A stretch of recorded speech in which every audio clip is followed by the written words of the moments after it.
This is your ultimate stop for everything sports. The Golden State Media Concepts Sports Podcast. Should I say more? From the NFL, MLB, the NBA, to MMA, it's all in here. The Golden State Media Concepts Sports Podcast. Listen now.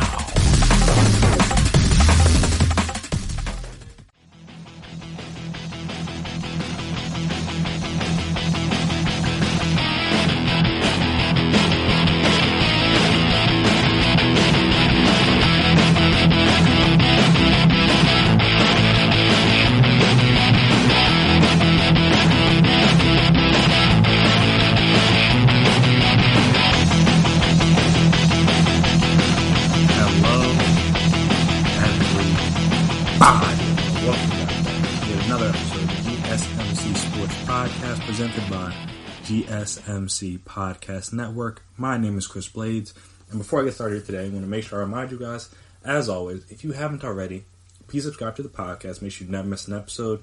Make sure you're always on top of when we drop our latest stuff. Also, if you could, please as well give us a 5-star rating. Write us a review. Very appreciated, very helpful. Allows us to see what you guys like, what you guys dislike, the ways we can improve, all that fun stuff. And also, if you're on social media, we're on social media. So you can find us there, Twitter, Instagram, Facebook. We can talk, we can chat, we can debate, we can discuss. And as has been discussed and will continue to be discussed probably for the foreseeable future, honestly, because I don't really see these protests and stuff stopping. Obviously, we know what happened with George Floyd, Breonna Taylor, and Ahmaud Arbery, all the recent cases. Again, Ahmaud Arbery's separate, not police brutality, but the issues or the instances of police brutality recently, and how much the world, well, obviously mainly the country, but also the world has come together to try to protest and fight systematic oppression and racism and police brutality and different things, and how some stuff is already started to be put in motion with that, as we've seen with laws be passed or tried to be passed, or officers charged, or cases reopened, different things like that. So again, protests are working, the riots are working. We need to continue to do those. If we want to make change, this isn't just going to end this week. It's going to be an ongoing fight, probably for years. But as we discussed, I believe it was on the last podcast. Yeah, it was on the last protest. The concept of players mainly in the NFL, but in other sports, protesting as well, just protesting as the season goes on. And I think another extension of that conversation is, specifically in the NFL, players finally realizing the power that they had over the league and over the owners, not just now, but 4 years ago when all the Colin Kaepernick stuff started, and now they're using that power to the best of their ability. So, as we talked about last week, the players put out a statement, or put out a video.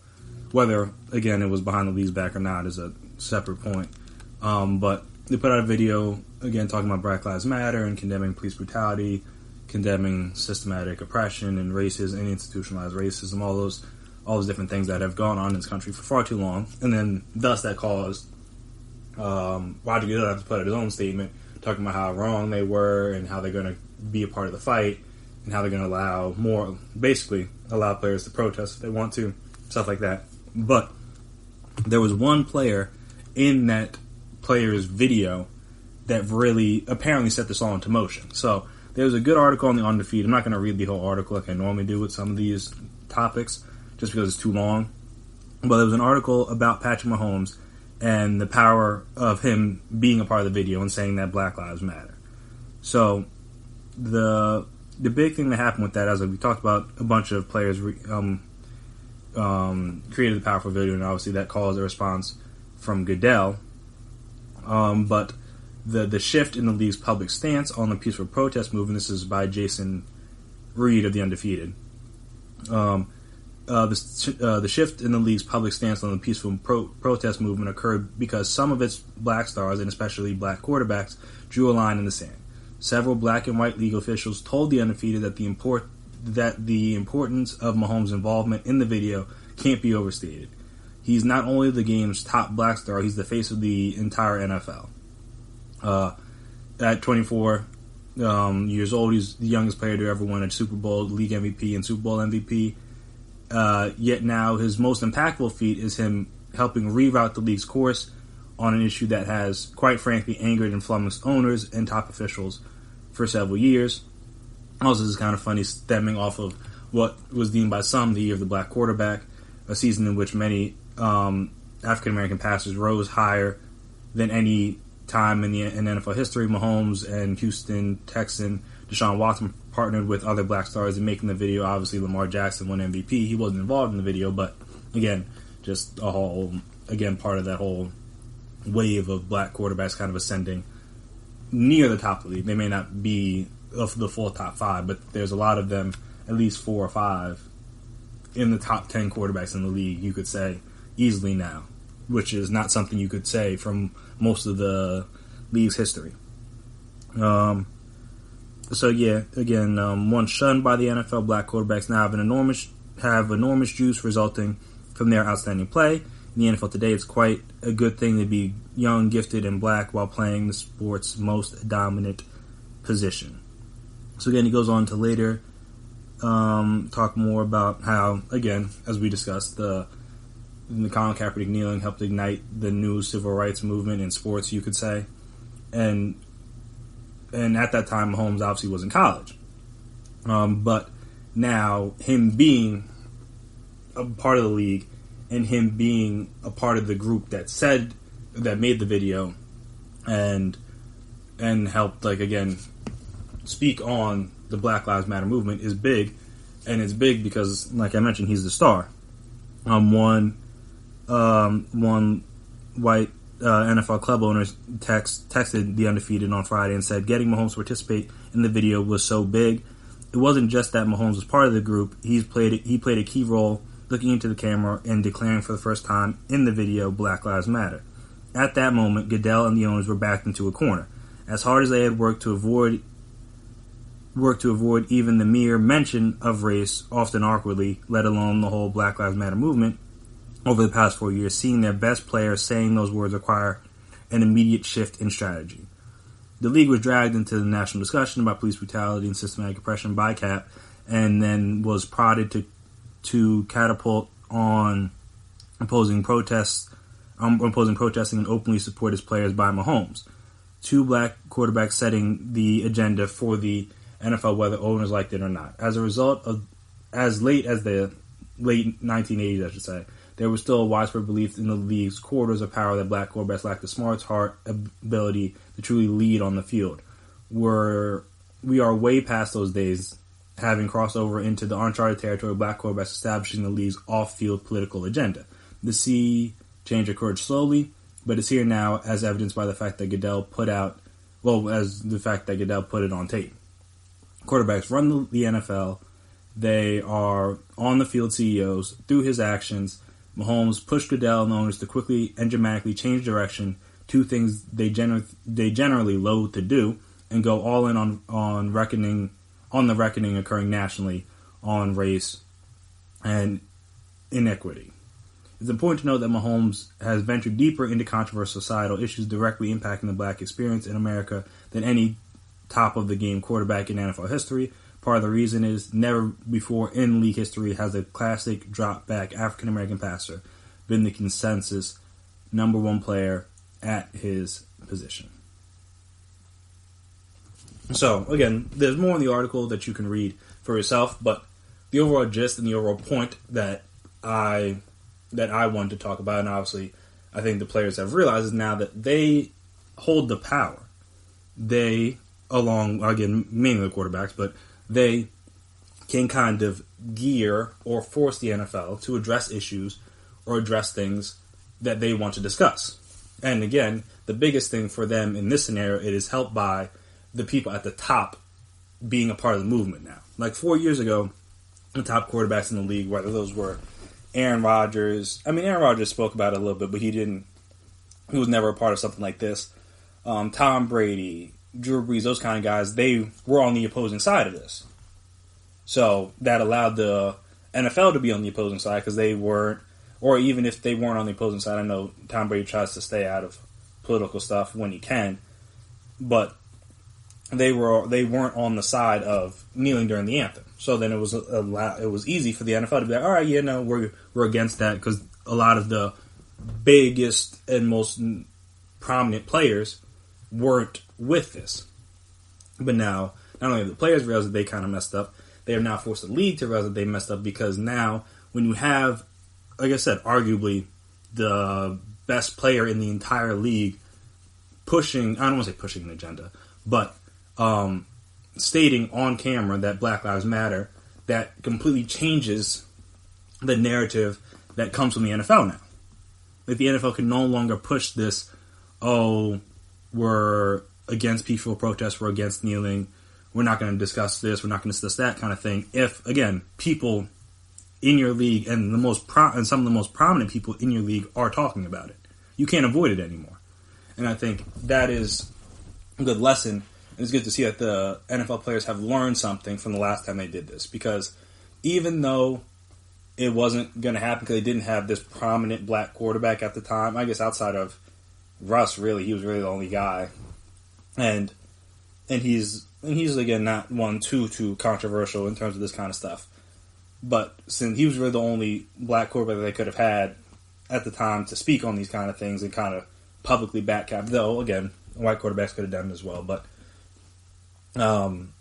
it's bigger and harder to avoid now because the star of the NFL is black, and thus that means that issues involving him and his race now become NFL issues that not issues, but things that they have to discuss.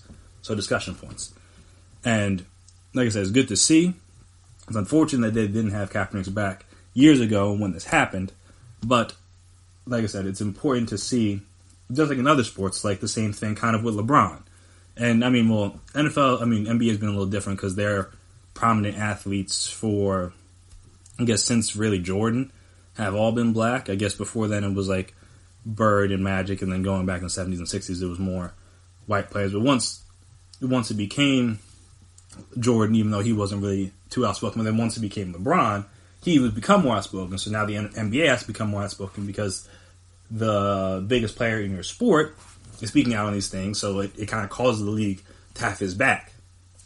So they're kind of learning, not only from their own mistakes, but learning from the way NBA players speak out, or the NBA as a league itself backs those players in their ability to speak out. And the NFL players have realized now that, hey, look, we can have a voice, we can speak out, and we can get the league to back us if we all go all in on this. And again, it's unfortunate that it took them this long to realize that, because had they done it, had more players had Cap's back at the time, there wasn't anything the owners really could have done. But now it's like whether the owners agree with it or disagree with it, I kind of have to let it go. Because if Mahomes wants to kneel, I'm not going to say he will or he won't. There's no real guarantee in that. But if he wants to, I mean, who's going to stop him?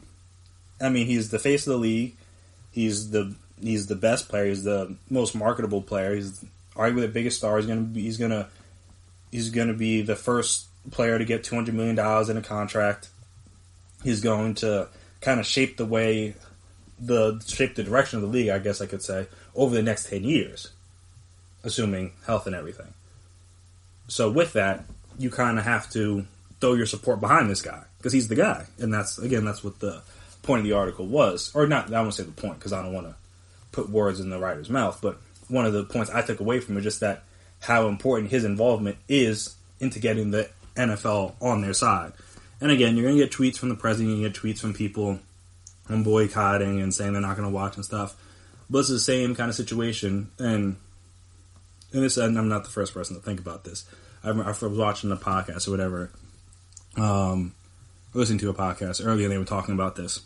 And it was kind of the same bet that the NBA has taken and that Nike took, where they're like, all right, we're going to be on this side of the issue. And people are going to say they're going to boycott, they're not going to, they're not going to watch, stuff like that. And then you look at Nike, they back Cap this whole time and put out different messages and things in support of him. And their stock is as good as ever. Like, people are like, oh, they're going to boycott, it's going to take a dip, and they've been perfectly fine. The NBA, though, they didn't have the issue with the kneeling. They've had their players speak out again. LeBron probably could have spoke out a little bit more on the Hong Kong stuff, but I understand why he didn't. But he could have. They've had him speak out about things, and whether or not he's said things that have disagreed with the president, disagreed with people's thoughts or views on the topics, their viewership hasn't suffered. And I think people are going to say that, like, oh, if the NFL gets too political, it's going to be an issue, it's going to be an issue. But at the end of the day, people are going to watch football, in my opinion. And then even if, I guess that's the thing, is that there were people that were out on football because of the whole Kaepernick situation on the other side, not because they didn't like what he did, but they didn't like what the NFL did. And now if they support these players doing it and also bring Cat back, now you bring all those people back on the fold. So it's kind of going to balance out. You're going to be right back. You're not going to be that much worse for wear.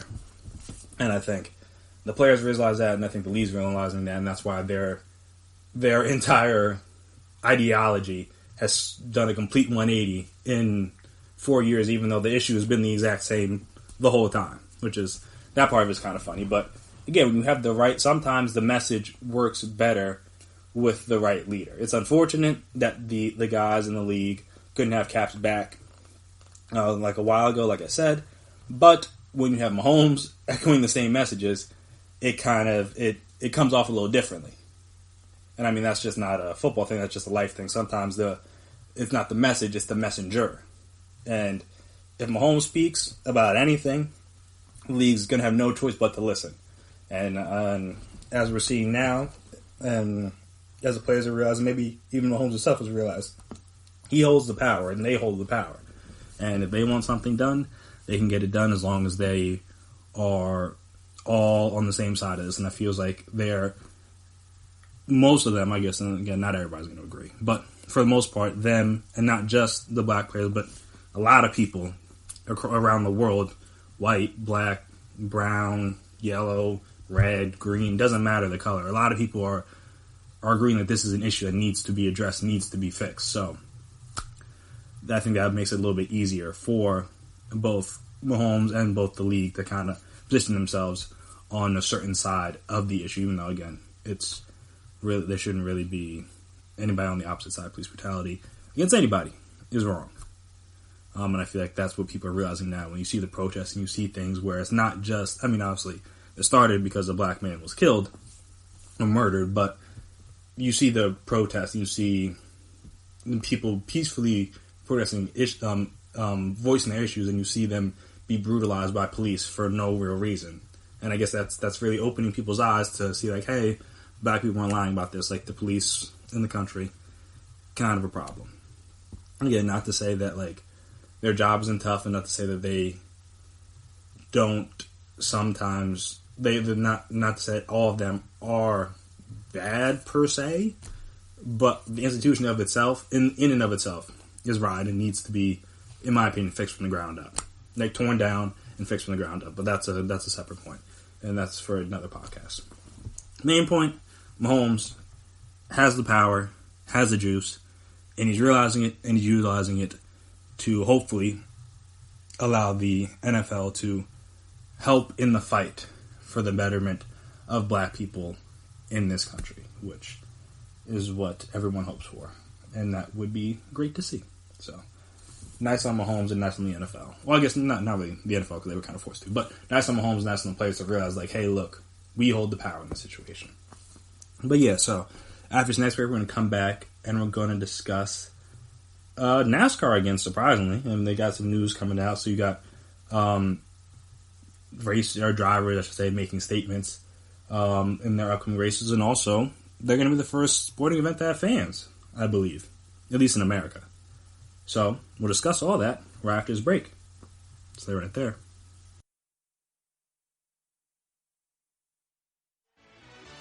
Are you looking for the very best NFL and college football podcast? Then check out the GSMC Football Podcast. Get the latest football news both on and off the field. From the NFL Draft to trades to the rumor mill to the NFL Combines. They got you covered. That's GSMCpodcast.com/football-podcast. Get updates on college rivalries, game day insights, and much, much more. It's football talk the way you want it. This show eats, sleeps, and breathes football. Don't Don't forget to like them on Facebook and follow them on Twitter. Visit gsmcpodcast.com for more info.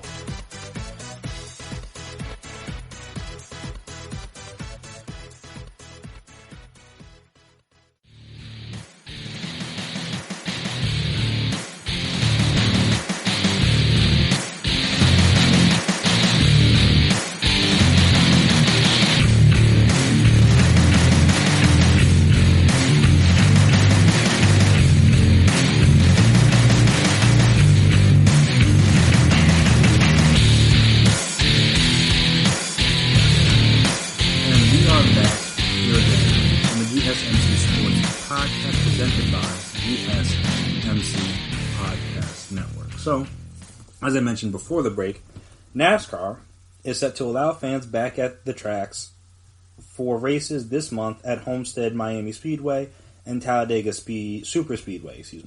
NASCAR will allow up to 1,000 Florida service members representing the Homestead Air Reserve Base and U.S. Southern Command in Doral to attend the Cup race Sunday as honorary guests and view the race from the grandstands.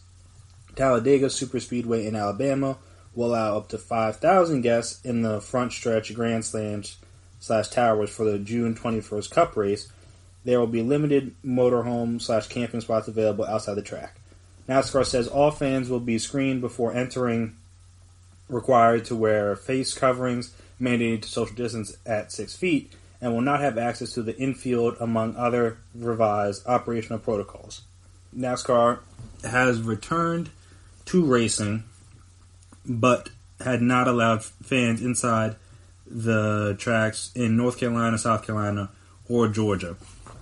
They also talk about that they have tremendous respect and appreciation for the responsibility that comes with integrating fans back into events, said Darrell Wolf, NASCAR Executive Vice President and Chief Sales and Operations Officer.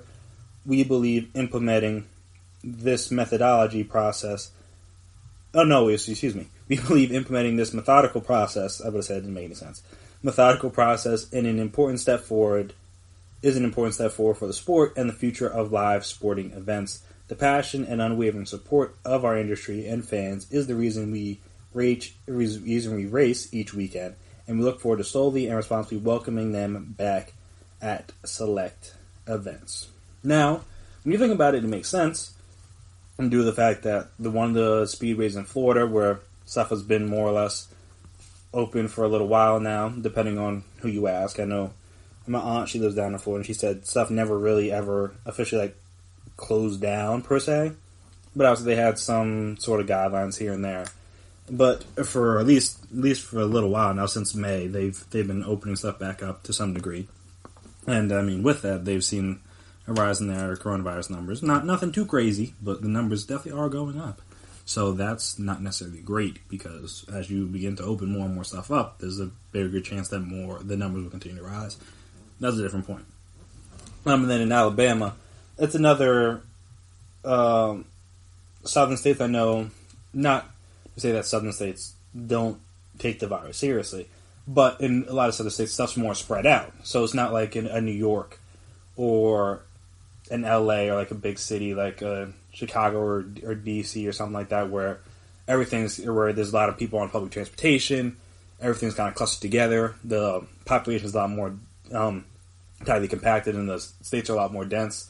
Like I said, in some of these southern states, the stuff's more spread out, so it allows for more lax guidelines quicker, just because you don't have to worry about millions and millions and millions of people riding the same subway system every day, heading into New York or leaving from New York, or heading into the same building, stuff like that. Or, I mean, not millions heading into the same building, but you get the point where you don't have to worry about those kind of things.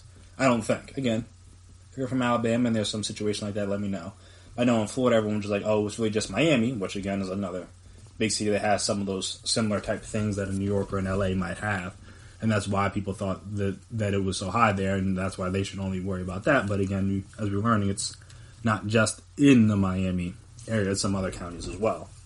But my main point was that fans will be back. And like I said, I'm pretty confident this is the first sporting event in America with fans. So that's a big step, just to see again how it works, how it can work, how you can socially distance, what the procedure should be for fans entering. Like I said, they're gonna be checked. They're not just gonna be. I guess they're gonna be screened. So I guess you check their temperature or whatever. I don't think they're gonna give 1,000 or 5,000 people to test. That doesn't seem realistic. But I imagine they'll be forced. Like I said, they're forced to wear temperature, forced to wear masks. Whether that means they're given a mask upon entry or they have to bring their own from home and they're not allowed in without one. That'll be an interesting thing to see, because I know in some of these southern states, people aren't taking it as seriously. At least, again, no one knows for certain. Please correct me if I'm wrong. This is mainly just from what I see on social media and from a little bit of the news that I watch. Just because, again, the news can kind of distort the message. But I know a lot of people in those areas kind of were a little shaky on believing if the virus was real or not. So I'm going to find it interesting to see how they react to being forced to wear a mask at these races. Because if these, again, not to say these are the same people, so maybe the NASCAR fans are all on the virus. So again, I'm willing to be wrong about this. But if not, and I mean, not just to say it's in the South, there's people in the North that feel the same way. So it's all over. People are not taking the virus seriously, per se. But it'd be interesting to see if those people, how they react if they're not allowed in. If they say, like, look, you don't have a mask, you can't come in, just like people have tried at some stores or some shops or different places of business where they're like, look, if you can only come in if you have masks. And I know people have made stinks about it, people have called fusses, things like that. So I'll be interested to see if that happens when they try to open this back up in the coming month with these races.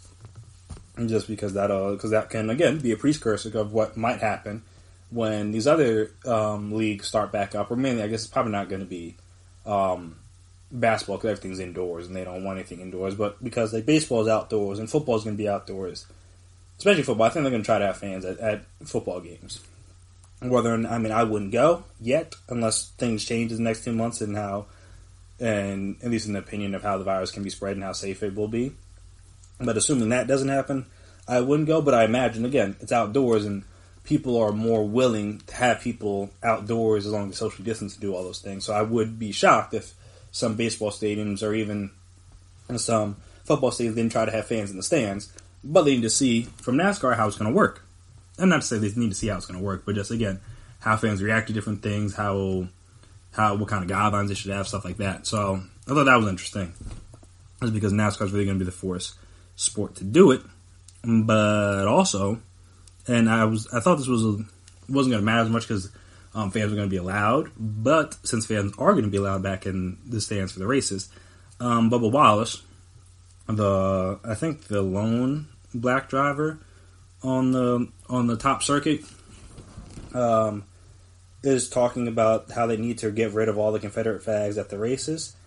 He told us to CNN. He said that no one should feel uncomfortable when they come to a NASCAR race. So it starts with Confederate flags. Get them out of here. They have no place for them. Yeah, they have no place for them. Wallace recognized that his position will not sit well with people, because haven't been to a NASCAR race ever, but seeing some pictures from things, I know that Confederate flags can be a little prominent. But especially in light of what's happening this week, or the past few days, I guess you could say, when people are talking about renaming things, or taking statues down, or taking plaques down, different things that symbolize slave owners or Confederate generals or leaders, things like that, or even like Confederate buildings. I mean, not buildings, I'd say just Confederate monuments or flags to a degree. Everyone's trying to be like, hey, no more of that. So that kind of is in line with that thinking. But again, not everybody's been happy about that. So I'm interested to see how that will go also with the fans when they come back. Just like, hey, if you have that, like how lax or how not lax are they going to be on these rules? So they can be like, hey, look, you can put it in your car and you can come in, or if you don't want to do that, then you can just leave. Like, it's going to be the same thing with the mask. Like, how it's going to be interesting to see how strict they are. But again, that's a bold thing of Wallace to say. Just because, again, he's the lone black driver on the circuit.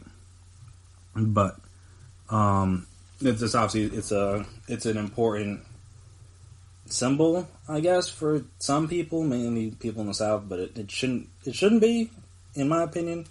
But again, I don't, because they're celebrating a war that the one they lost, so that's weird. And two, that flag symbolizes much like the American flag, you could say, symbolizes different things for different people. But that the Confederate flag is even worse for people, and their memories or what they remember their ancestors went through due to that flag. Because people are like, "Hey, look, could we just not do away with that?" And I think that's a bold statement from him, and he wasn't alone in that.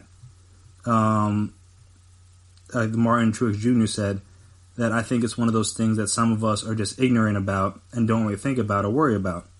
Said about the Confederate flag, and then you hear somebody like Bubba talk about it and how he feels about it, and it wakes you up a bit. Yeah, I think NASCAR is going to do the right thing there. Also, two-time Daytona 500 champion Denny Hamlin said he would support NASCAR taking a hard line on the Confederate flag. NASCAR is going to continue to make changes, and I'm sure they'll look at what flags they want to fly in the infield.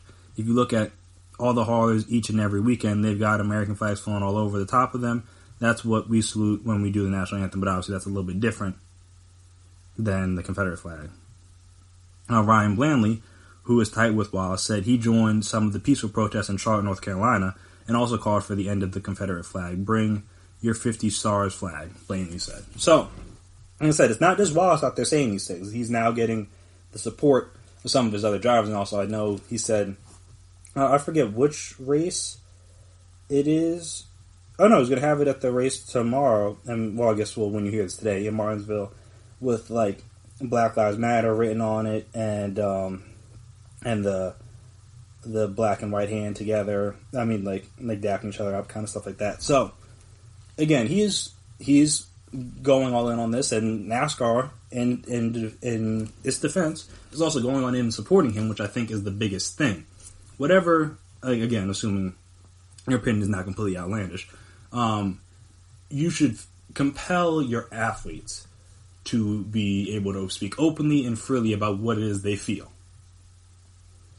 And I think it's cool for NASCAR, especially knowing what is synonymous with their fan base in terms of some of the ideals and some of the ways in which they think.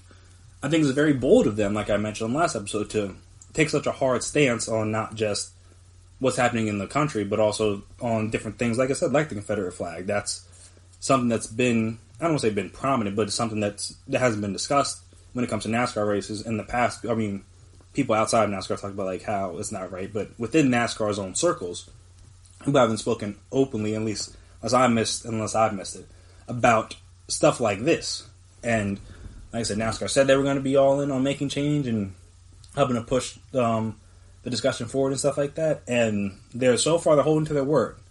So then that's really what all you can do when you make statements like this. You can, like again, actions speak louder than words. So if you say you're going to do something, back it up. And so far, NASCAR has done a good job of backing it up, and again, backing Bubba Wallace, which is important during this time, especially when he's going to get potentially some vitriol from the fans for his from the things he said and his ideals, and talking about getting the Confederate flag removed, and also maybe his car at Wednesday's race, stuff like that. So it's nice to see that not just the league as a whole, but also other drivers are having his back and supporting him, because that's really what you need in a time like this. You don't want the one guy to feel like he's on the outs, as, again, not that that's what Kaepernick went through, but, again, his message could have been better received, and the NFL stance maybe could have been different had more players been willing to back him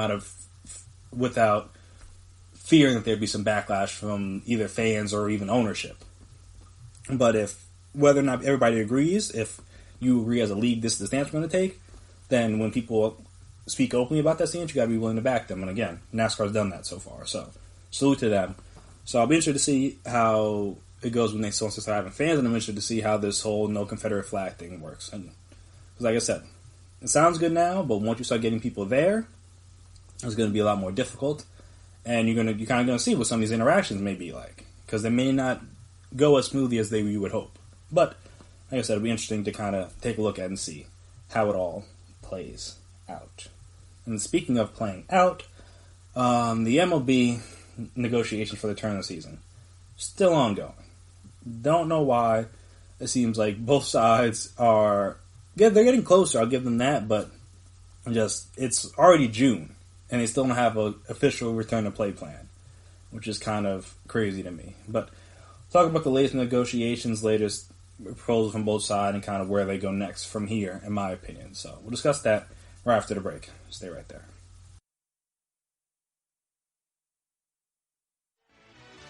Check out the show that's built on the MMA. From the UFC to extreme cage fighting, they got the fights covered. Check out the GSMC MMA podcast. Get the latest news on past or upcoming fights. Join us as we talk to and about some of the biggest names in the MMA, past, present, and future. When it's the fight game, there's just one show to check out. GSMCpodcast.com/MMA-podcast. Don't forget to like them on Facebook and follow them on Twitter. Visit GSMCpodcast.com for more info.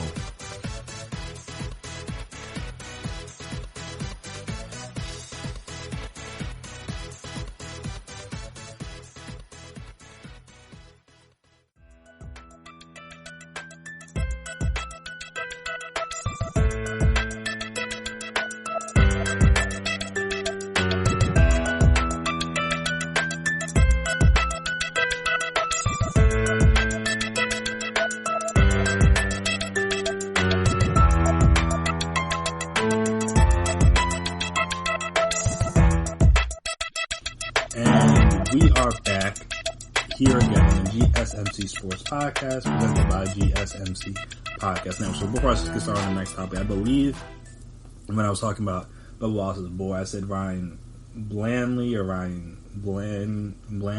I think it's Blaney. Don't crush me for that. Not exactly sure, but I think it's Blaney, Ryan Blaney. So sorry for pronouncing your name wrong. But yes, on to the MLB. So the MLBPA has now proposed a 89-game season and expanded playoffs, as well as their full prorated share of the salary. Sources familiar with the situation told ESPN on Tuesday it would bring the sides closer to a potential deal because it is 25 games fewer than the union's most recent proposal of 114 games at full pro rata, sources told ESPN.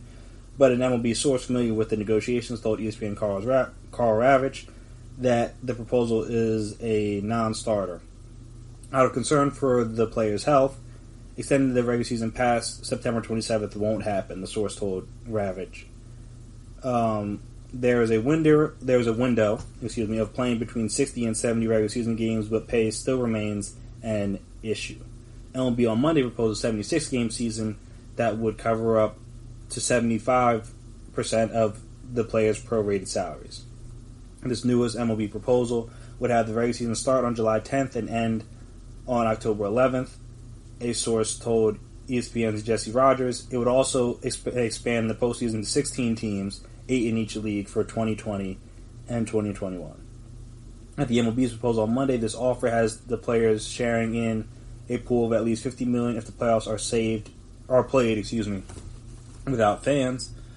The proposal also includes an opt-out rights for all players who are high risk or reside with a high risk individual are entitled to full service and salary in the event they opt out.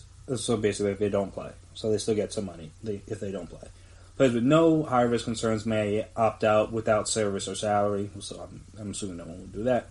High risk qualification is determined by the MLBPA in consultation with medical experts. Players are also committing to providing broadcast enhancements for both regular season and postseason games. So I'm assuming similar to, as we talked about with some other sports, is like being mic'd up or things, just so they can provide some form of entertainment for the fans at home. Just because, again, listening to the crack of the bat or the like pounding of the glove with the ball is not going to be enough. It's just going to be weird. So, good for them for being willing to do that. The MLB's Monday proposal to players on a return to play economic package offered a higher potential salary than the previous plan, but less guaranteed money over a 76-game season.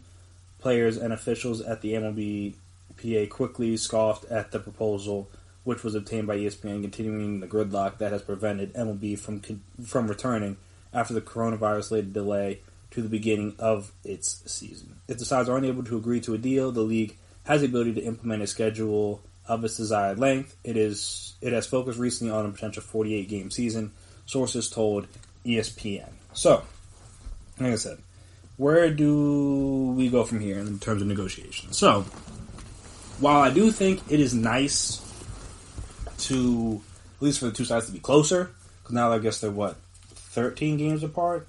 Yeah, because the MLB offered 76 and the players offered 89. So we're getting closer to the 82, which I think, wasn't it the players that offered that before? 82, somebody offered that before. And I think there was around an 80-82 game season. So we're getting closer to that. And then the 75 one prorated, that was, players aren't going to go for that. Like we've discussed at length. They agreed to the prorated salaries in March, which, in my opinion, makes sense. You pay them for the games in which they play. They're already getting, if they play 81 games, they're already getting half their salaries. So why take a percentage off that as well? I understand the owners are taking a hit with no fans in the stands and stuff like that, even though, like I said, they're going to try to have fans in the stands, at least I think in some states, just because people are opening up and being more relaxed with their guidelines on social distancing and stuff like that. So I don't think you're going to go the entire season with no fans in any stands at all. But there's going to be few and far between, so I understand why they are a little hesitant to give them all their money. Well, actually, take it back. I don't. Owners are rich. They're richer than players. Is it messed up they have to take a hit? Yes, but everybody's taking a hit literally everywhere. People, millions of them, still, even though the president tried to talk about how the unemployment rate has dropped, which it has. It's still, I think, what most recently was at 13 and change in terms of percentage of unemployment, which is a lot higher than it's been in recent years. So, even though it's not the 20 or whatever people thought it was going to be at, it's still a lot of people out of work, and it's still continuing to happen as, again, no sports have started back up officially. There's really no need for, or not even just no sports, but as stuff still hasn't completely and fully opened up yet, there's still people that are being laid off due to budgetary reasons. They're trying to cut back on some of the spending and stuff. So while it's getting lower, there's still a lot of people that are unemployed. So it just seems weird for this to be happening in the middle of that, because again, there are people that literally can't make any money, and these two sides can't agree on the money, the millions of dollars these players should be getting, just because the owners want to be a little bit more stingy when they already made an agreement. That's the thing about this, is that, and that's always been bothering me, is that they had some sort of agreement in place in March, and then for whatever reason the owners did not project further on down the line in terms of what it was going to look like in May and June when they were going to start this back up. But in March, they were like, all right, yeah, cool. You guys can agree to this. We'll agree to the prorated salaries. Then they're like, actually, we're not going to make as much money as we thought we were, so we're going to want you to take another pay cut. And I'm just like, it's not like if they make more money than they thought, they're going to give the guys extra money on top. They're just going to pocket it for themselves, which I understand to a degree. But I'm saying it's not like that's never happened. A team's never made over what they thought they were going to make and be like, all right, so we're going to give this extra money to the players. Again, if I'm wrong, let me know. But in all of my time watching sports, I hadn't really heard too many stories about that happening. Obviously, again, players have gotten raises and coaches and stuff like that. I've gotten bits and raises here and there, but it's not the entire team or the entire league has been like, all right, yeah, we made X amount of dollars over what we thought we were going to make. Here, we'll give it back to the players. That just doesn't happen. So that's the thing, that if the players agree to this pay cut, they're just not, they're kind of stuck. And if, maybe the projections are off, and maybe they can have fans, like I said, they can have fans in the stands, and the owners will be making more money, it's not like they're going to then give that back to the players. The players are just stuck on whatever salary they agreed to, which is why I do understand why they want their full prorated salaries. Because, I mean, that seems reasonable to me. If I play 80 games, just give me my salary for 80 games. If I play 70 games, give me my salary for 70 games. Stuff like that. Like, even now with the 76 games, they're still trying to cut them. They're still trying to gyp them off an extra 25%. And I'm like, that seems unreasonable. So hopefully with these, they can get close to like an 80-game season. The MLB will come back with like an 80-game season, give them like 80, 85, 90%. I think if they get up to like in the 90s a percent, I think the players can kind of, while it's still messed up, they're going to have to take a even bigger pay cut. They're like 10%, while it's not nothing, I think that'll be enough to be like, all right, we could do this. But 75%, there's no way I would agree to that either. Like, it needs to be at least like 85, 90% of my salary. Like, a percent of my prorated salary for me to agree to anything. 75%, it's not going to cut it, and that's never going to cut it, in my opinion. But also, I understand kind of why from a league's perspective, they want a shorter season, potentially, and that's only because they don't want to have to push the dates back for, like, the playoff games and stuff. That's why they want the regular season done by, I think it was, like, September 27th or whatever, because I guess that's when the normal regular season was going to start. Then now they could have all their, like, the wild card games and the ALDS, ALCS, World Series, all those would still be on track. Though, again, if you have more teams in the playoffs, then that kind of changes some things. But if you have it fairly standard, then you can kind of get these things done around the same timetable, so their TV partners won't have to extend their deals out further. Which, again, shouldn't be that big of an issue, because it doesn't sound like it's an issue for the NBA with their, I don't know what kind of contracts they worked out with their TV partners. But, that's a thing. Oh, cause yeah, Joe Buck does the. I don't know if he does all the rounds of the playoffs. I know at least does the World Series, and then also, because the other thing, when you got like TBS True TV, something that's Ernie Johnson, but then TNT's gonna have to have their shows for the play. That's a completely separate point I literally just thought of at this moment. That's interesting, like how the announcers work. Because again, I know Joe Buck's going to call the World Series or whatever. The NFL knows that. That's just how it goes during that time. But if they already pegged people, like I said, the NFL, for example, if they already pegged people to be like, all right, we know Joe's going to miss this game, this game, this game. Then, he won't miss that many games, but you get the point. He's going to miss this game and this game. So we're going to have these guys do this. Now, instead of that, now you got to switch everything around. So now you got, okay. That's probably a halfway decent reason to have a shorter season. Now, okay, I'll give the owners credit on that one. I can kind of see why they would be on that side for that one, just because that would complicate a lot of things if their season runs longer with like I said, with the other sports. Because now it's like how it's going to work with Ernie, and how's it going to work with Joe Buck and any of the other announcers that may do other sports. Like, it's going to complicate things, because normally you have that kind of slotted out. Because Ernie's doing stuff once basketball season's done. Because the playoffs are obviously in October. And most of the early stuff, he's not. Most of that stuff he's doing is like pre-start of the NBA season. So that's not that big of a deal. Same thing with Joe Buck. He's missing a game or two, but if that. But with that, it's not that bad, because you already have it planned for. Now we have to readjust everything. So, okay, so maybe like I said, maybe their deal is a little bit tighter with their TV partners, to where they can't, or they don't want to try to reconfigure all these dates.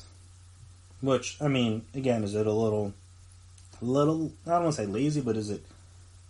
I don't know if that's like the greatest reason, but I that part I do get from the owner side. That part I do get. Everything else, 100% on the players. But from a standpoint, because again, you don't want the season.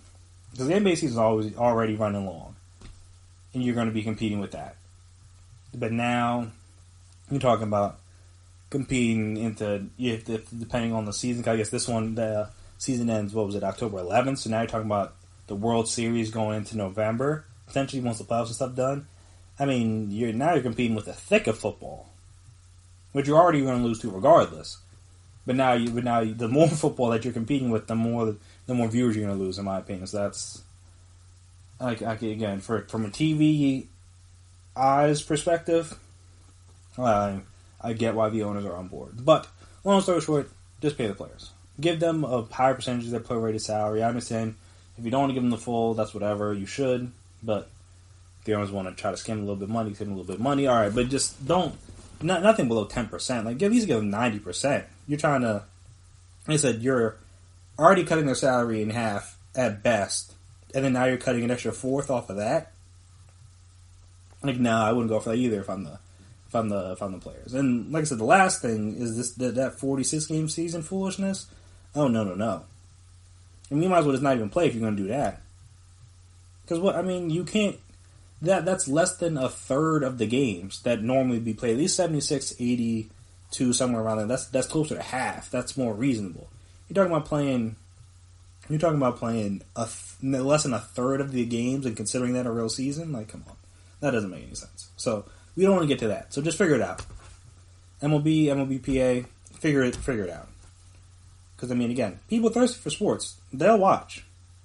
I think they'll watch if you give them something to watch. So just give them something to watch. It shouldn't be as complicated, in my opinion. But maybe that's just me.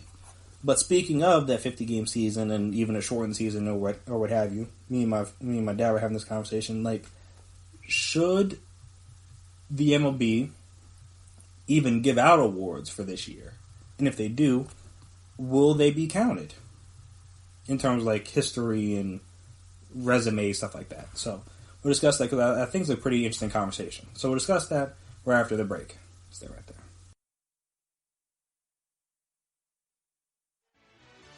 Are you looking for help for your fantasy football team? Check out the GSMC Fantasy Football Podcast. Get today's best advice on who to start, who to sit, even who you should draft. From sleeper picks to red-hot lineups, they got it all covered for you. That's gsmcpodcast.com/fantasy-football-podcast. We'll cover traditional leagues, dynasty, PPR, even IDP leagues. When you need fantasy help, there's just one show to hit up. Don't forget to like them on Facebook and follow them on Twitter. Visit gsmcpodcast.com for more info.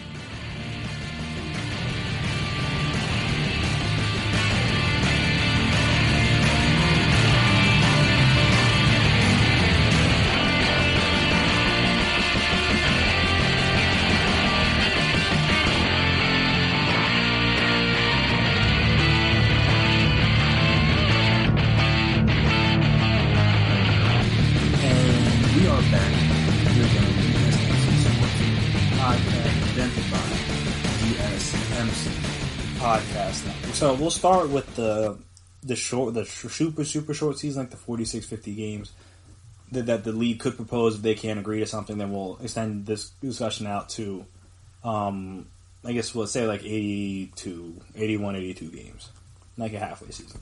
So, like I was saying before the break, if you have a 50-game season, giving out awards seems pretty dumb. To me. Again, not everybody will agree with that. It's an interesting discussion to have, but to me, they'll seem dumb. Because when you look at 50 games, and I guess you can even say this for 80 games, when you look at 50 games, there are guys that can have a good first month and a half, 2 months. Sometimes even great first month and a half, 2 months.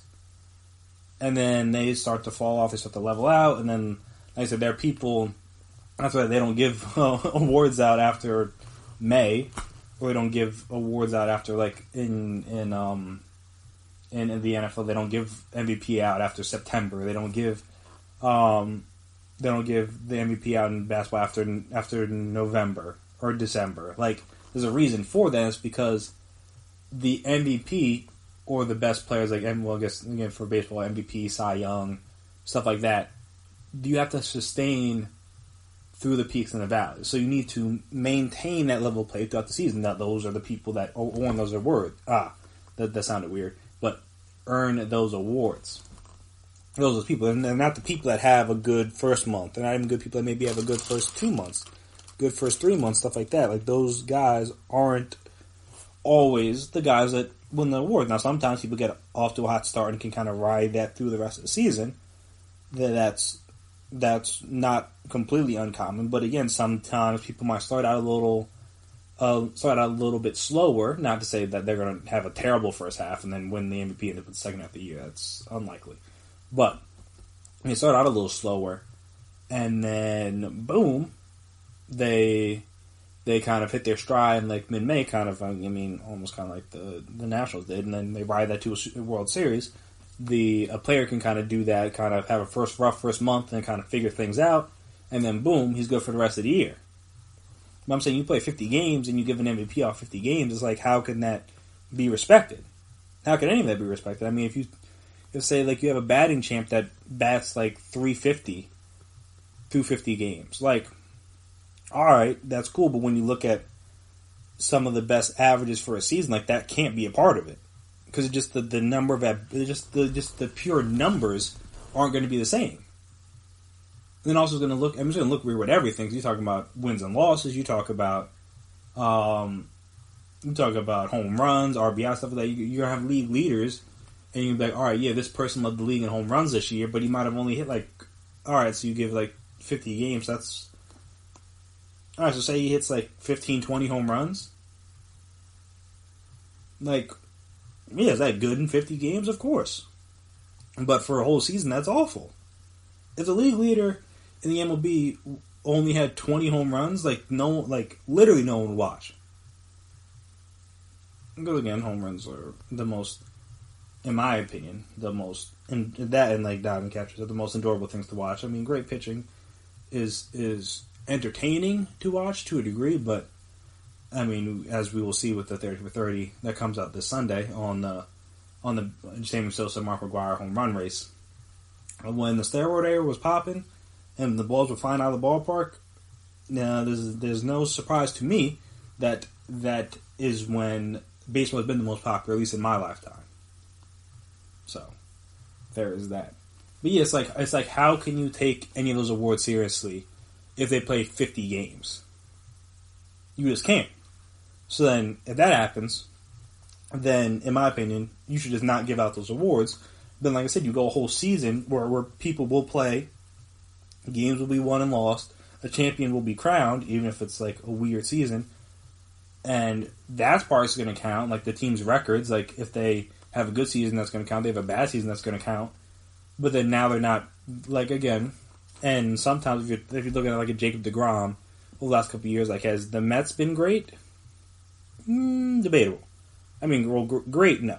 Have they been like okay to good?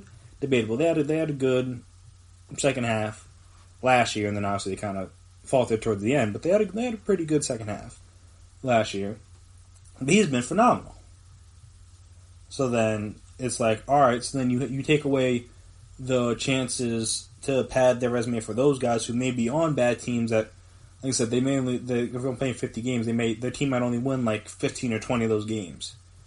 But now, like, they miss out a chance to win like a Cy Young or win a Silver Slugger or win a Gold Glove, stuff like that, because you just want to have a shortened season. Because again, 50 games doesn't make any sense to give out any awards. But now there's just a whole gap year in people's career where no one won anything, and I'm saying that hurts their resume.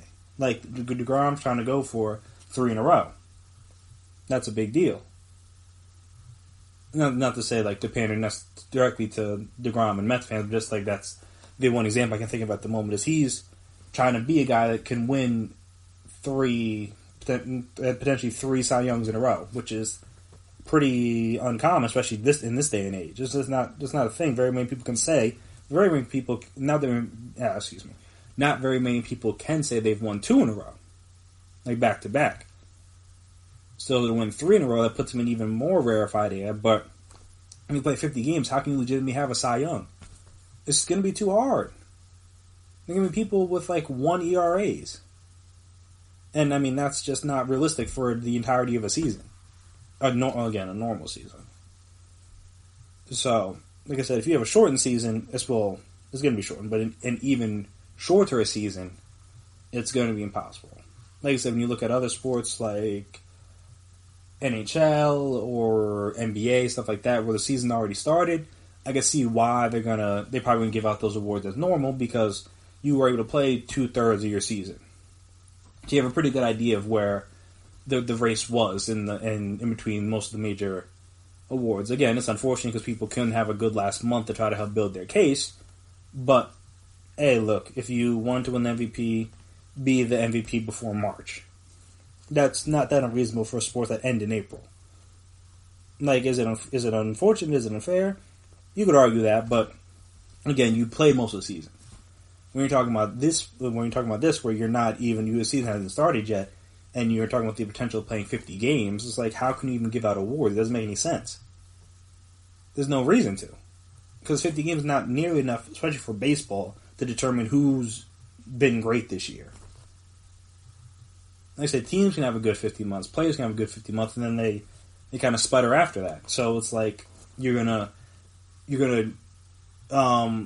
I guess reward the guys for starting fast, which again is a great thing to do. But if there's no time for a drop off, then that doesn't seem right to me. But then, okay, cool. So you don't do 50 games, which they shouldn't, but you don't. So now you send that out to the 81, 82 game season. Alright, so now you play half a season, and it's still a little shaky to me with the awards, but say you do that, because 81, 82, that's more of a reasonable amount of time, though. Again, you could argue that people have good first half and then are bad or not as good, I guess I should say, after the All-Star break, and same thing in the reverse, where people can maybe be about average through the All-Star break and then kind of turn it on after the All-Star break and then kind of raises their stock a little bit in the major award voting, or maybe they even surpass people for an award, stuff like that.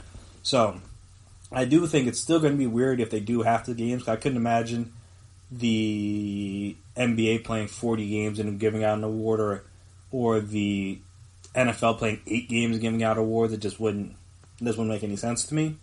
But for the sake of argument, we'll say they give out awards. How can everybody take them seriously? Like, when you look at other award winners in past years, even when you look at their record books, you're going to know, like, oh yeah, this is the season that blah blah blah. We'll talk about this more in the next segment when we're talking about the NBA and kind of like how the winner of this is a funny name I heard from it, so I'm not going to take credit for this. I was listening to another podcast, and they called it the Disney Invitational.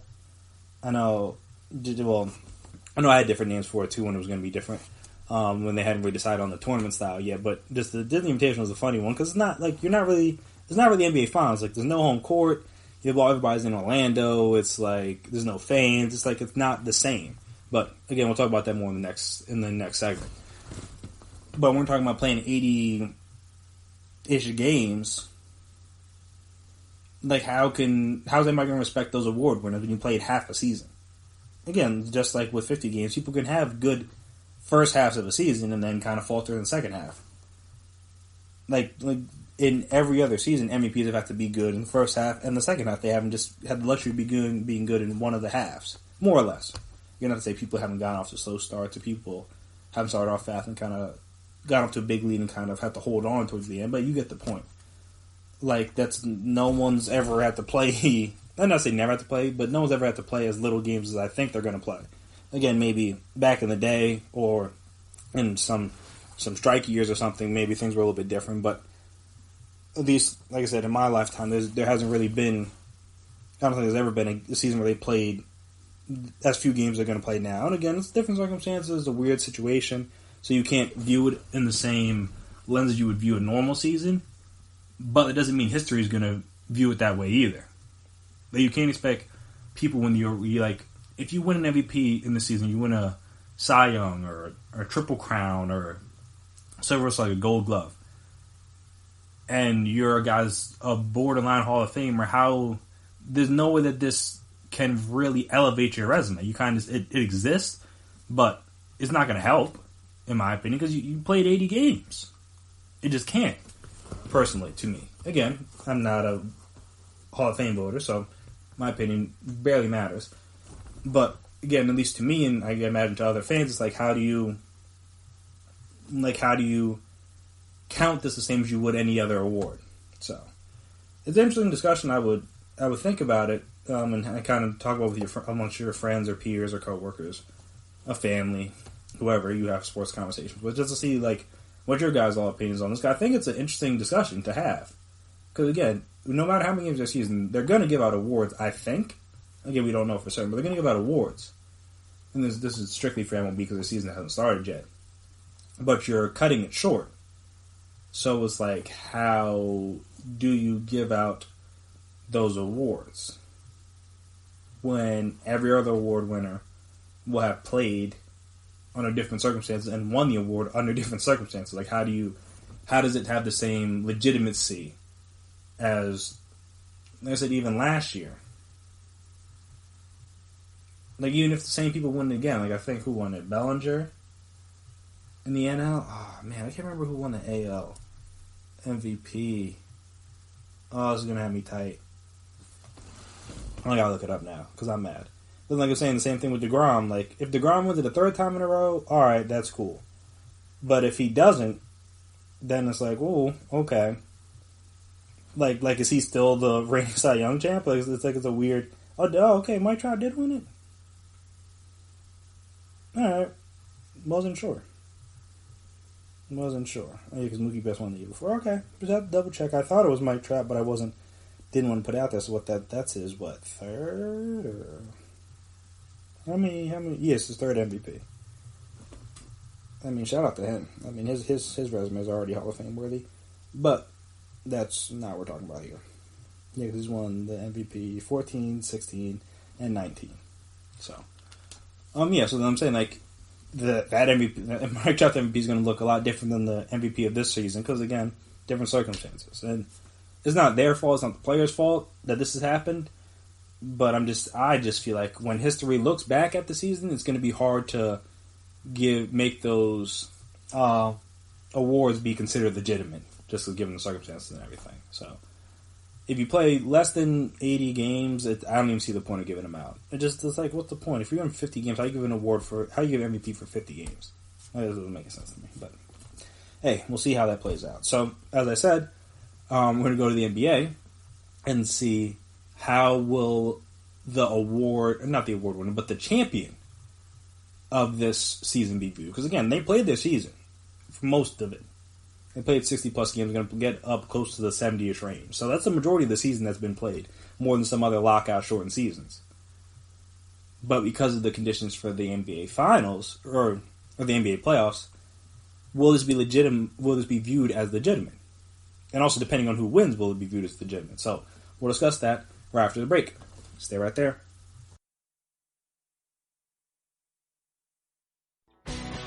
Are you looking to get your college football fix? Looking to get the latest news on your favorite school's team? The GSMC College Football Podcast is your ticket to all things college football. Join us as we talk college football from the national championship, the college rivalries, the bowl game, to the Heisman Trophy. To which conference is the best? We've got you covered for the Big Ten, SEC, Big 12, the Pac-12, ACC, and everything in between.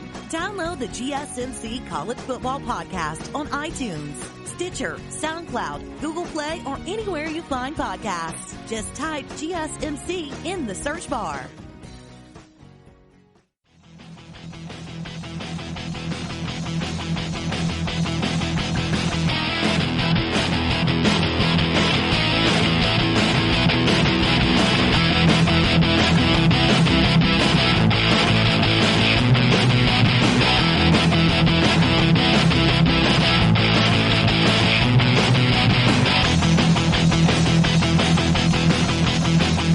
We are back here at the GSMC Sports Podcast, presented by GSMC Podcast Network. So, the Disney Invitational. As again, not my name for it. I was listening to a different podcast, so credit to them. I think it was Summer Sessions on Barbershare's network, I believe. That's some black guys that are from Chicago, but they live out. Most of them live out in LA now, but they're the ones that credit for the name. But it's a very good name, Disney Invitational. I like it. COVID Cup seemed a little. I don't want to say incorrect, but it just seems a little iffy of a name. This is the whole, like, the virus and 100,000 people have died from it. Like, you don't want to make light of the situation. So, Disney Invitational works as a better name for me for what this is. Because, in my opinion, and in their opinion, and a lot of people's opinion, this isn't the NBA playoffs. This is something completely different, something completely separate. And like I said, this year is even weirder than, like, the lockout shortened years, like when the Spurs won in 99, people were like, oh, it was legit. Even the first Heat championship was technically in a lockout shortened season. They didn't start until December, I think. So, yeah. But listen, people view that as legitimate because, you have to go through the playoffs normally. And then again, the Heat won. Again, if LeBron, his only championship came off that, it'd be looked at it a little bit differently. Same way with the Spurs. And then we look at Dave Robinson's resume. That's his only championship, so that looks a little shaky. But from Tim Duncan, Pop, those kind of guys, they've won multiple championships since then in normal seasons. So it's like, that doesn't look like an aberration. That doesn't look like, oh, you guys got lucky. That's like, oh, no, okay. They happened to get lucky because they won the one that was shortened, but also they've won other ones. So it doesn't seem as crazy now when you look back on it. Now we're talking about... again, some of the other championships that have kind of had asterisks next to it are the two Rockets championships, even though they did do it back-to-back, which is hard to do. And not that many teams can say that they've done that. They did win it, like I said, the first year in 94. That was the first year Mike retired. I do think the Bulls could at least had a good chance that year. And then the second year, though Jordan came back, he wasn't really healthy. They played the young Magic team. And also, I mean, if Nick Anderson just hits... literally one free throw, that whole series is different. So who knows how that plays out. So there is that. So those are really the ones in terms of championships that get looked at asterisk, at least from an NBA perspective, just because the circumstances are weird with those championships. But I think this championship will fall right into that boat. And it's slightly unfortunate, just because, again, they played a majority of the season. They're going to end up playing like 70 games. So it's not that they only played like 50, 60 games. They played a vast majority of their games. But when you look at the playoffs, what's going to happen is going to be a completely different scenario. You're talking about everybody's in the same place. You got no home court advantage. Everyone's had 3 months off, or maybe even 4 months off. Teams have gotten healthy. Situations like that. Like, I think what's going to matter for the legitimacy of this specific championship is going to be who wins it and how. Because, like, if the Bucks win it, alright, they were one of the best teams all year, that's not going to be that surprising. If the Lakers win it, same thing, that's probably not going to be all that surprising. If the Clippers win it, you can probably argue it's not going to be that surprising, though Lakers fans will probably argue, like, oh, look, you guys only won one when you had a shortened season, blah, blah, blah, which, I mean, that's mainly just Twitter talk, but it's going to happen. There's no way that all Lakers fans are going to view it as legitimate. And also, with Kawhi being out, you have you have a guy who has some sort of issue with his knees and obviously needed load management throughout the season and throughout the last season as well. But now he's been given almost over 4 months off by the time they return. That's a big deal. And then even with that, if some of the other teams win it, they'll be saying, like, oh, it's weird because, again, teams can be playing playoff games and a lot closer together than they would have under normal circumstances. Like, I think the finals, they said, I guess we'll see how it plays out, but I thought they said it was going to be, like, mainly, like, every other day. Where normally the finals is, like, a couple of days off here, a couple of days off there, all that stuff. So, it's a scenario where, like, some of these younger teams, or some of these deeper teams, as we mentioned a couple episodes ago, probably have a better chance of winning than some of these older teams, just because they'll have fresher legs and they'll be able to handle the condensed schedule. So again, that's an important distinction. But also, when you look outside of that, when you look at teams like, say, Portland, where they believe, I mean, we'll see what happens, but people believe they'll have Nurkic back, who obviously wouldn't have played if, I mean, we don't know that for a fact, but I believe it would have been hard for him to just hop in the middle of the playoffs. Again, they might not even make the playoffs, so we'll see. But if they do, I believe they're going to have Nurkic back, which helps. They might have like some other guys back that they were missing towards the end of the season that were injured, which would be a great deal of help. When you look at a team like the Nets, well, obviously they're not going to have KD and Kyrie back, but if they did, then it's like, oh, okay, come on, timeout. Like that, this championship doesn't count because they weren't going to play. And I mean, in fairness, I think KD could play, maybe even should play. This is a nice little 8-game tune-up to get with some of his teammates who's not playing for the first time. Whenever the next season starts back up, it'll be almost like a year and a half, probably by the time the Surgery Bowl, if they start in December, and that's even if they start in December. Because it already sounds like they're kind of cool with a condensed schedule next season as well, because it's going to have to happen. Due to the fact that they can't start it in October. If the season's going to be ending in October, it doesn't look like it's not possible. But yeah, so if KD and Kyrie were able to get healthy and play, like, all right, you know, you can't take that. You can't take that seriously if the Nets win it all. You can't, because that's not realistic. But you look at teams like the Rockets. Like, all right, do they have a legitimate chance before the playoffs started? Yes. But also, did James Harden have the chance to lose some weight and get some time off that he wouldn't have had otherwise? Yes. And has his issue been kind of not to say he's been terrible in the playoffs, but kind of running out of steam and not being able to always perform his best, at least shooting percentage wise in the playoffs, due to the fact that he's been so tired from everything he's had to do through the regular season. Also, yes, and granted, I think if Chris Paul doesn't get hurt, what was that, 2018, they probably have a good chance of knocking off the Warriors, fully healthy Warriors, KD and all. Maybe have a good chance of knocking them off. But, again, that's not what happened. And, I mean, in fairness, they still had a chance anyway in Game 7. They didn't miss 27 threes. So, that's a fact. But, yeah, so James Harden's issues kind of wearing down as the playoffs go on. But now he's had 4 months off.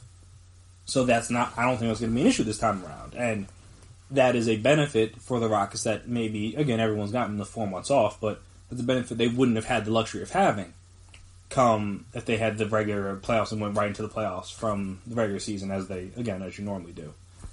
If you didn't have the luxury of time off, James Harden can't slim down his body, can't get in good shape, can't come back healthier, like I said, slimmer, fitter, more prepared for that playoff grind. Same thing with Ben Simmons. Ben Simmons seems to have put on a decent amount of weight in this time off. Again, many people have argued he could have been working on the jump shot. Not to say he hasn't. But I wanted to see more pictures of that and less of him doing dumbbell lunges. Ben Simmons is already strong. I don't need him being stronger. While nice, isn't necessary. But even with that, he was able to put on weight. Don't know how much, but he was able to put on weight. Something that you literally, I don't want to say literally can't do, but it's a lot harder to do during the season. Especially when you're going right from the regular season to the playoffs. Like you wouldn't have had any of that time to gain all this weight. And also, he might not have, who knows how healthy he would have been if he came back and played in the playoffs. Because I think he was out when the season got suspended. And he's probably going to be back for the playoffs anyway. But now he's going to be completely healthy. As opposed to before, he might have been trying to feel his way back in towards the end of the regular season, early in the playoffs, stuff like that. Like now, he'll be completely fine once play starts back up. So again, it's a benefit the Sixers wouldn't have had. And if they get to the finals and win it, now you got to look at that. I mean, again, it is what it is. But it's just that, like, when you look at it from the outside in, it's like, all right, that's a little funny. Same thing. I think Jokic just has some time to. I think they said he's getting slimmer. Another player who's people talk about his weight and needing to slim down. Same kind of with Embiid too, but just needing to slim down, get in better shape. Now he's had a chance to do that. That could be beneficial. Porzingis is now further removed from his knee injury. Time to get healthy, time to get stronger, bigger, work on some things potentially. And I think that's the biggest thing that's going to be the difference between the way this is viewed from other championships is one, the time off. Because nobody's ever had 4 months off right before the playoffs to be like, all right, get your bodies right, get in shape, get your minds right, getting ready for the playoffs. And 4 months. Not even a month, not even a week. 4 months off to be like, yeah, get everything in order. Like, people are going to look at that and be like, whoa. I mean, fair is not the right word to use because it's happening during a pandemic. It is what it is. But like when you look at other teams and other players that have won championships, you're going to look at the season and be like, nah, that don't count. Nah, that ain't it. That ain't it. And I'm gonna be with them. I get it. And also, the home court advantage for some of these top teams is a big deal. Like, you play well during the regular season to get home court advantage, to play more games in front of your home fans, in theory, where you're better. But now, with that no longer being a thing, and now everyone's more or less on an even playing field. Now it's just mano-a-mano. And again, the higher seeded team should win, especially when you're doing 7-game series, not like they're doing 1-game playoffs like the NCAA tournament. So the better team over a longer period of time should win the series. But I feel like the lack of home court advantage is going to be a big part, because a lot of teams are better at home, and the crowd can definitely have an impact on games, both good and bad, in terms of if they're really into it, they can help a team continue to build a lead or kind of provide the energy they need to come back. And then also on the flip side, if a team's doing badly or they're getting a run put on them, it can kind of help sink them even more when you, after every basket, you just hear a loud roar, or after every steal, after every defensive stop, you're just like, you just feel like an avalanche of stuff caving in on you, and it's like, we don't know how to get out of this. But I'm saying without the fans, that's not going to happen. So, not to say runs, because basketball's a game of runs. So, it's going to happen regardless. It happens in pickup games. Like, that's not going to be an issue, but the energy is going to be different, because when you're playing pickup, there's really no crowd other than people around watching. There's not like a big roar when things go wrong for your team. Where now, that's, like I said, that's what it's going to be like. Which is going to be like a glorified pickup game. And that's where it can lose some people, and it'll lose me a little bit, at least in terms of validity, because it's just like, it's like a weird situation. Like, how do you give players 4 months off and then look back on the season and be like, yeah, this is a legitimate title? Like, you can't. And again, no one's fault. So that's the unfortunate part, because they've played most of the regular season. They're going to play a full playoffs, all that stuff. But at the end of the day, it's just that, like, the time off between regular season and when the playoffs start is a big deal for everyone. And now, again, you could say that everyone got the same 4 months off, and that's what I imagine the champion will say. But again, still, maybe some of your players were playing through something, then that they were able to heal up over these 4 months off. Maybe your players were able to work on something they wouldn't have been able to work on had they not had these 4 months off. So again, everyone's got the same 4 months, just like, so like that part of it is fair. But when you look at it compared to other seasons, it's like, how am I a team that goes through 82 games, goes right into the playoffs, wins the finals? How do I look at a team that played 60 games, had 4 months off, played 8 more games, then went to the playoffs and then won, and at basically a neutral site, and 2 with no fans to affect anything? I'm saying it's gonna be weird to try to compare the two. So, I mean, whether deservedly or not, I do believe, depending on, like I said, unless the Bucks or the Lakers or like Clippers win, I feel like any other team is probably gonna be an asterisk next to it. And again, if you're a fan of any of these teams, you'll accept the championship with an asterisk. You really don't care. You won. All right. Hate us, don't hate us. It really don't matter. Rockets fans don't really care. No one considers the Rockets championship was legitimate outside of Houston. They still won them. They still got the trophy. Still got the T-shirts. Still got the parade. All that stuff still happened. Like, hey, look, I'll live with it. And I'm saying it's going to be the same thing happen here, but I imagine the fan base that wins won't care at all. But I'm saying everyone else will look at it and look a little funny. Like, even some players, when you talk about, oh, how many championships do you have? And you kind of compare resumes. You're going to be like, yeah, you have, like, say you have, like, 3, but you had that one when this happened. And there's no, I mean, again, they won it fair and square, but from a former player's perspective and a Hall of Fame perspective, it's going to look at, in my opinion, it should be and will be looked at a little differently than any other championship. Just because, again, the circumstances are different. Even if the seasons are short, like some of the lockout seasons, you're still playing straight through.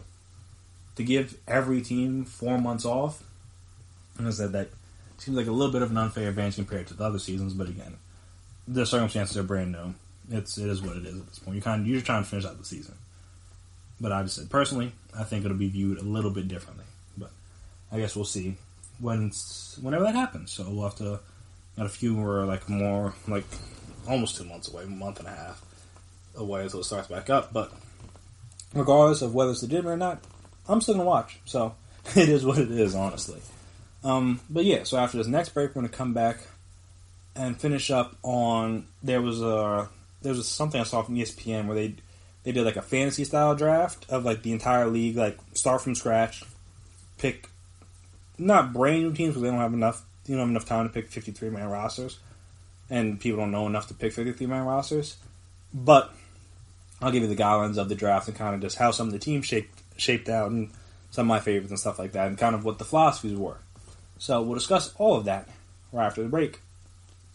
Stay right there.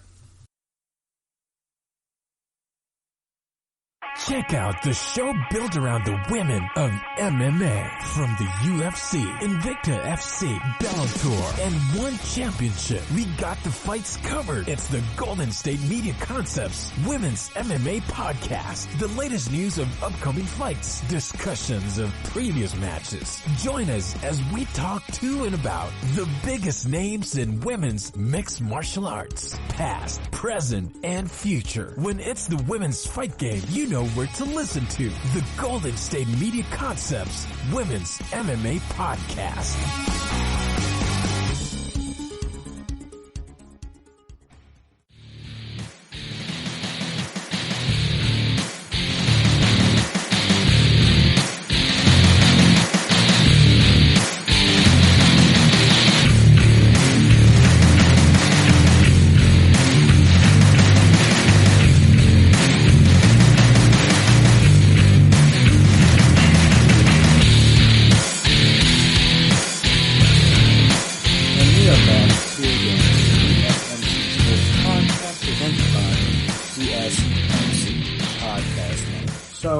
This was done by NFL Nation reporters who were given the job of GM and allowed them to redraft the foundations of their team. And the rules were as follows. Again, this is for the NFL.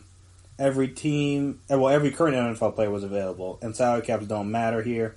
But we only drafted for 4 rounds because, again, 7 rounds would have been kind of long. Then you got to figure out how you're going to do everybody else. And as I said, 4 rounds seems right.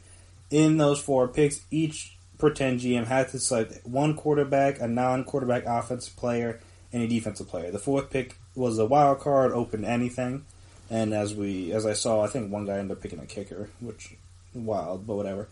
We used the 2020 NFL draft order with the traded picks reversed and a snaking format a la like a fantasy draft, which seems fair. What about the other 20 starters for each team? Well, I don't think it's 20. Wouldn't it be 18? Whatever. The rest of the roster is made up of average NFL talent. Our analytics team identifies that as someone such as offensive tackle Donovan Smith, edge rusher Harold Landry, or cornerback Malcolm Butler. And each GM was asked to draft with the intentions of winning a Super Bowl within the next 5 years. So some took a harder line, while others built a base that might still need a year or two. So as we'll see with some of these picks, some teams went with a win now mode, and other teams kind of went with a more all right, let's see, this team could be really good in 2 to 3 years. So in this draft, quarterbacks, there were. Oh, this is kind of hard. So there were 1, 2, 3, 4, 5, 6, 7, 8, 9, 10, 11, 12. So 12 non-quarterbacks. So that means there were 20 quarterbacks taken in the first round, with Mahomes obviously being the first and Tua being the last, interesting enough. Of those non-quarterback positions, only one was an offensive tackle. And only 4, 5? Did they not put? Oh, no. Okay, only 4 were a receiver. Thought Julio would have made it. He did not. That's interesting to note. And only 1 was a running back. And that's Christian McCaffrey.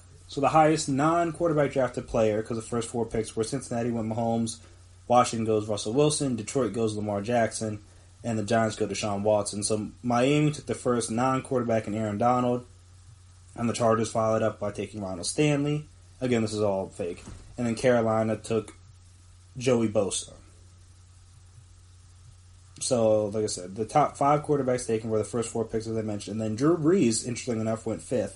He went before Dak, who was the 6th quarterback, and also ahead of Carson Wentz, who was the 7th quarterback, among others like Aaron Rodgers, Joe Burrow, Tom Brady, Kyler Murray. Actually, Teddy Bridgewater was drafted in this. So that's kind of interesting to me. At least in the first round. But, whatever. So just looking through some of the teams. So again, it's going to be too hard to look through all 32 because that's not going to happen. So look for Cincinnati. They end up with Mahomes, Josh Allen, the defensive end, not the quarterback, obviously.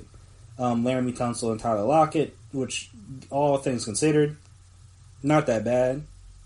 Because you get an offensive tackle, you get a pass rusher, and a pass catcher. And obviously defense is probably going to be a little shaky because they didn't get any corners or anything like that. But when you have Mahomes, as we saw, you can have a shaky defense and still be alright. So I thought that was interesting. Another interesting draft I thought was the Lions, who went 3rd. Again, because it's just like the NFL draft. They ended up picking Lamar Jackson, Derwin James, Tre'Davious White, and DJ Moore. Now, I think if you had flipped Derwin and Tre'Davious, this draft is almost perfect. Again, because DJ Moore was a developmental guy, but he still caught 1,000. I think he still had 1,000 yards this year with Kyle Allen and whoever else at quarterback. Keno Kim, I think, only played like 2 games, if that. So yeah, Lamar Jackson, the reigning MVP, went 3rd, which is kind of nuts. But Mahomes going ahead of him makes sense. So does Russell Wilson to a degree. But that's kind of crazy when the reigning MVP can go 3rd in a fake draft of all the players available in the league. There's not that many other sports where that would happen. But it did. Like I said, Derwin James was hurt a little bit last year, but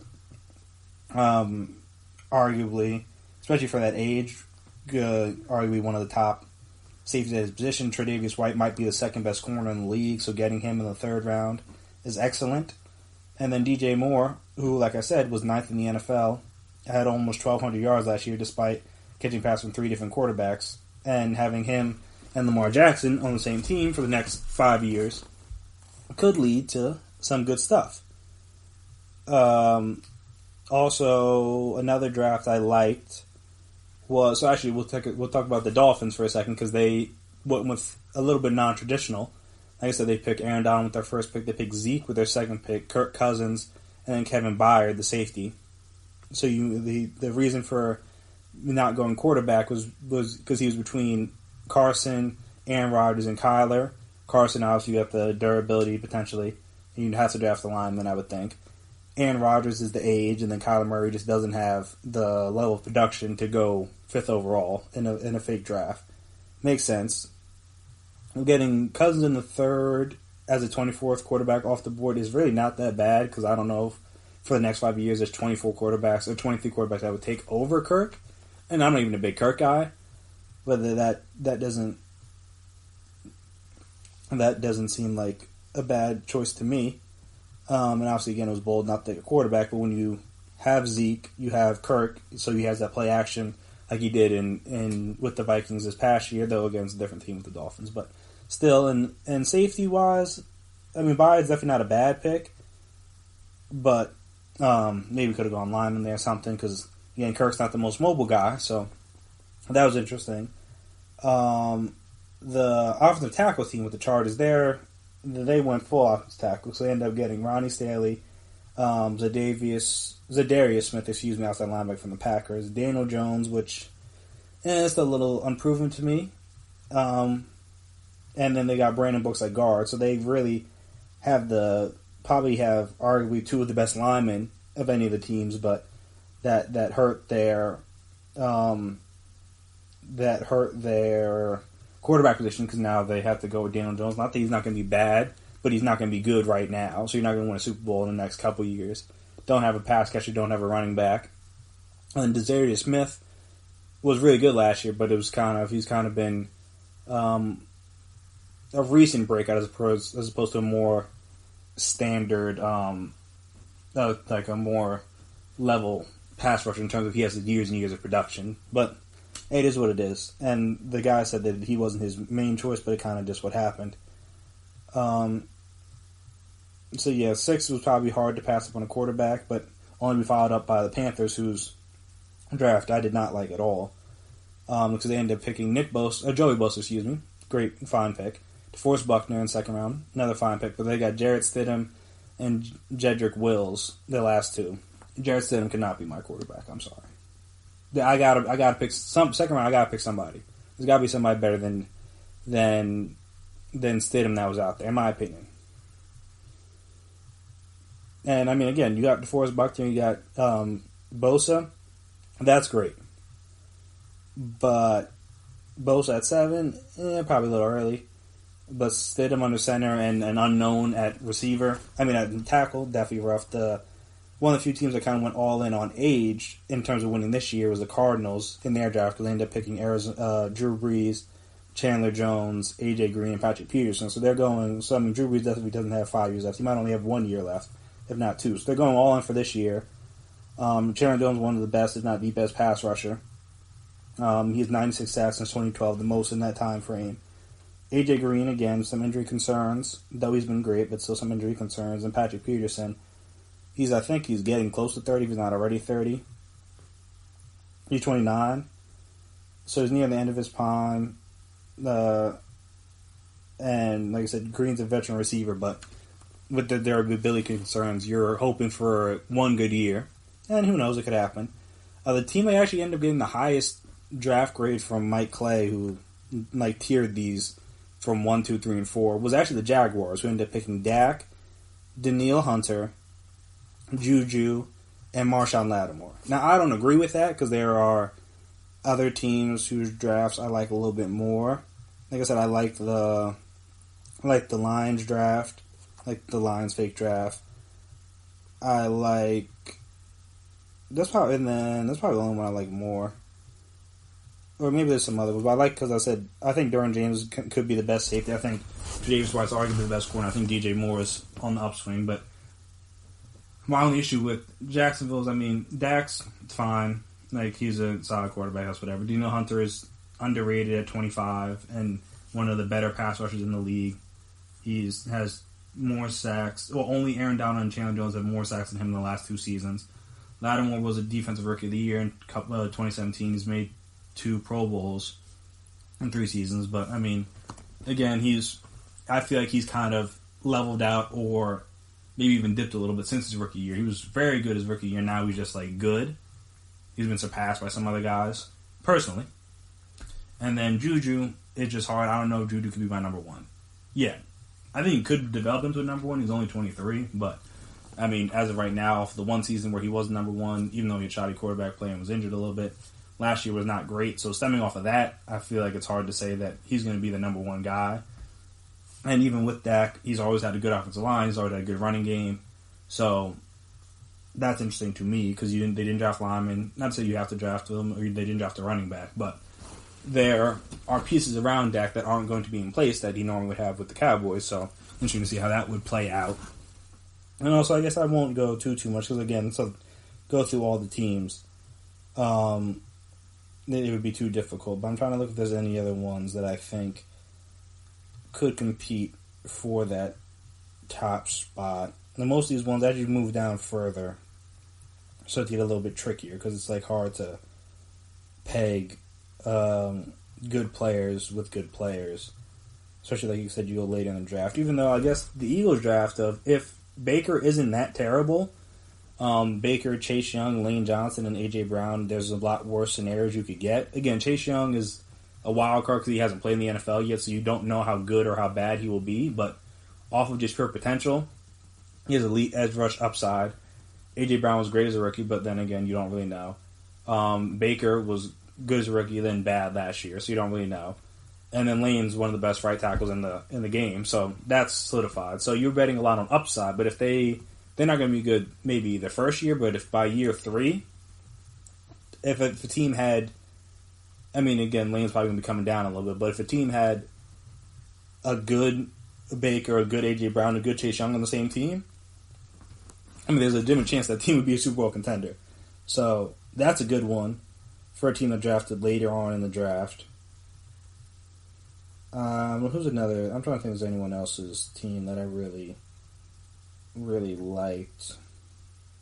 The Texans isn't terrible because they got Derek Carr, quarterback, in the third, but they drafted Hopkins and Saquon back-to-back.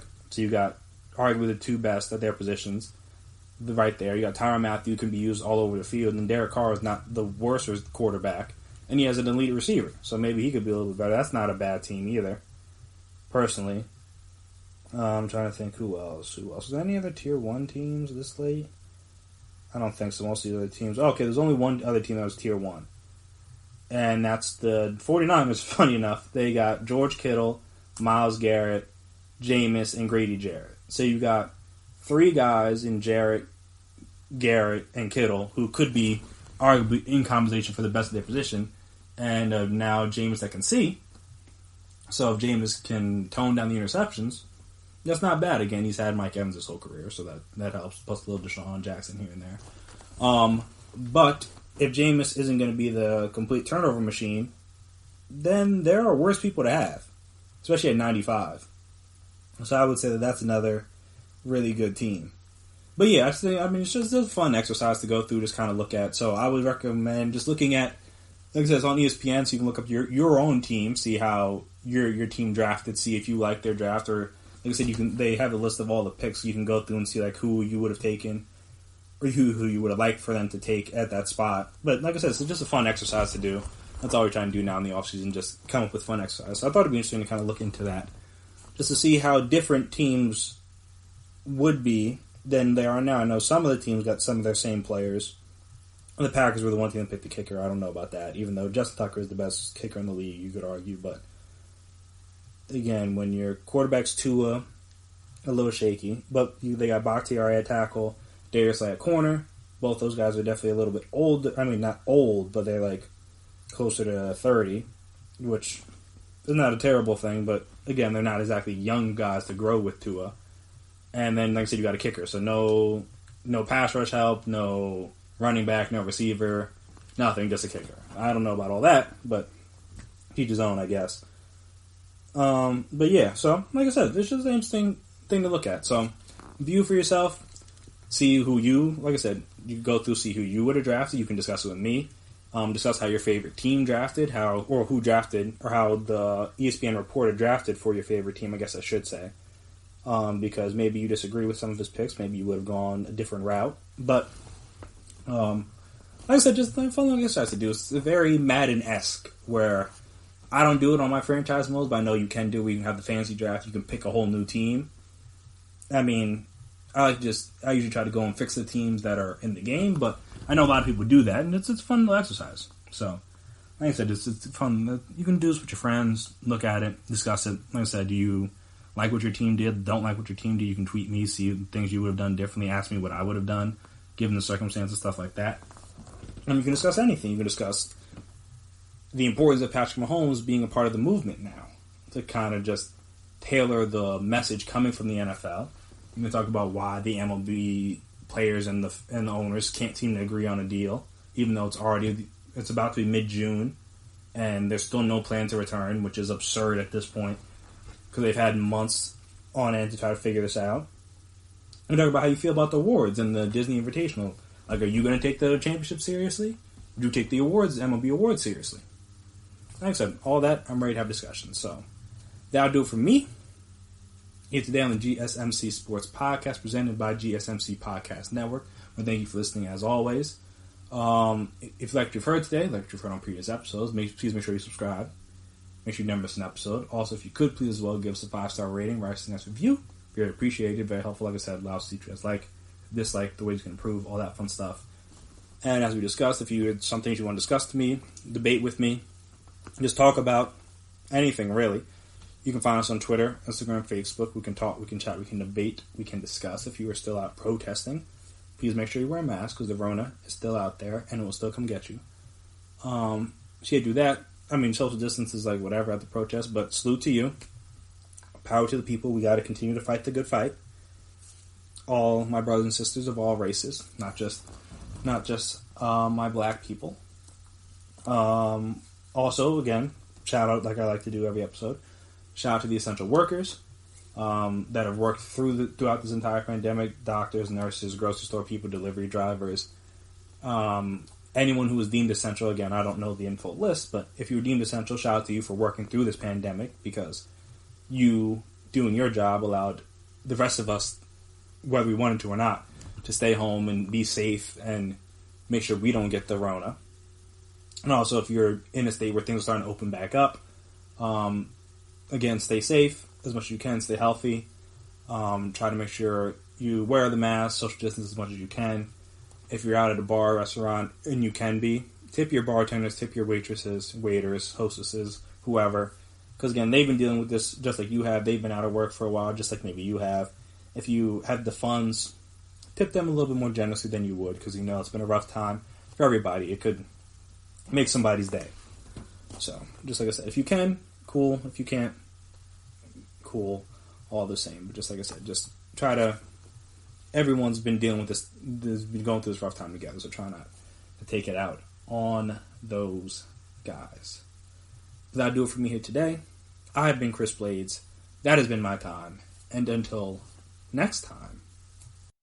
You've been listening to the Golden State Media Concepts Sports Podcast, part of the Golden State Media Concepts Podcast Network. You can find this show and others like it at www.gsmcpodcast.com. Download our podcast on iTunes, Stitcher, SoundCloud, and Google Play. Just type in GSMC to find all the shows from the Golden State Media Concepts Podcast Network, from movies to music, from sports to entertainment, and even weird news. You can also follow us on Twitter and on Facebook. Thank you, and we hope you have enjoyed today's program.